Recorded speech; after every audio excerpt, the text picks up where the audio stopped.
It was almost midnight when Edward Miller, one of the richest men in Toronto, returned home after another exhausting day at his company. The city lights sparkled beneath his penthouse window, but his thoughts were too heavy to notice.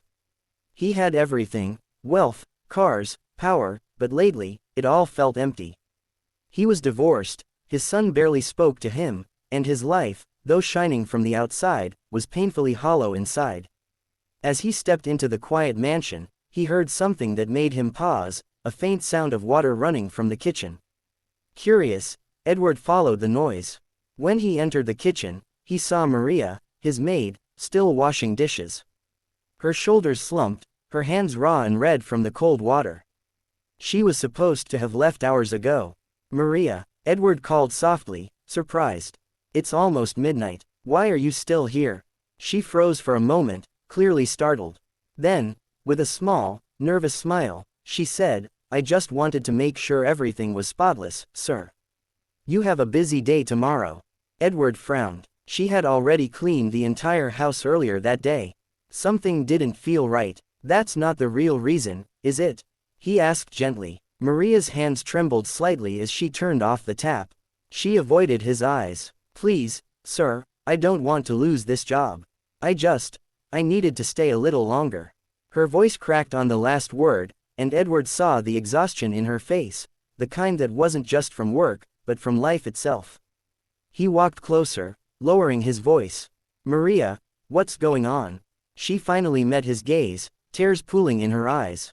"My son, Diego, he's in the hospital," she whispered. "He needs surgery. It's expensive. I've been working extra hours, taking every shift I can. I can't afford to lose this job." Edward's heart sank. He had employees, hundreds of them, but rarely had he seen one break in front of him like this. "Why didn't you tell me earlier?" he asked softly. Maria wiped her tears quickly. "Because people like me don't ask for help. We just keep going. I've already borrowed from everyone I know. The doctors said if I don't pay by the end of this week." She stopped, her voice breaking completely. "He might not make it." For a moment, silence filled the room. Edward looked at her, this woman who had quietly served him for years, always smiling, never complaining, and realized how blind he had been. He lived surrounded by luxury while someone under his roof was suffering this deeply. Something inside him shifted that night. "Maria," he said finally, "how much do you need?" Her eyes widened in disbelief. "No, sir, please. I didn't tell you for that. I just needed the extra hours." "Tell me," Edward repeated firmly, but gently. She hesitated before whispering the amount. It wasn't even close to what he spent on his watch collection. Without another word, he took out his phone, opened his banking app, and transferred the money right then. Maria gasped when her phone buzzed in her pocket. "Sir, I can't accept this." She stammered. "Yes, you can, Edward Said. And you will. Because no parent should have to choose between work and saving their child." Maria broke down in tears, covering her face with her hands. Edward felt something tighten in his chest, a feeling he hadn't felt in years.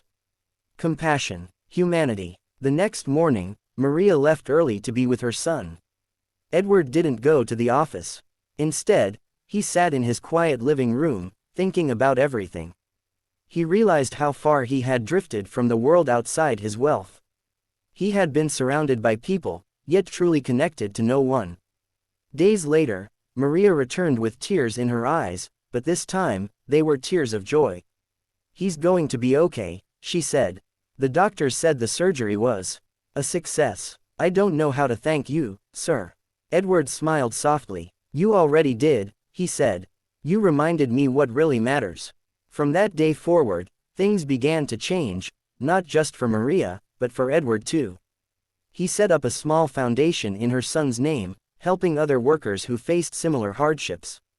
He began visiting hospitals, orphanages, and shelters, places he had once ignored. The man who once measured success in dollars began to measure it in smiles. And though he still had his wealth, for the first time in years, he felt rich in something money could never buy: kindness, purpose, and connection. One evening, months later, Maria found him again in the kitchen, washing a few dishes himself. She laughed, saying, "Sir, you don't need to do that. He looked at her with a warm smile. Maybe not, he said, but sometimes, we need to remember where we came from, and what we almost forgot. The story of that night, the night the billionaire saw his maid washing dishes late and discovered why, changed him forever. It reminded him, and everyone who heard it, that behind every act of quiet struggle lies a story worth hearing, and behind every heart that gives, there's a soul that heals. And that's how a man who once had everything, but felt nothing, finally learned what it meant to truly live.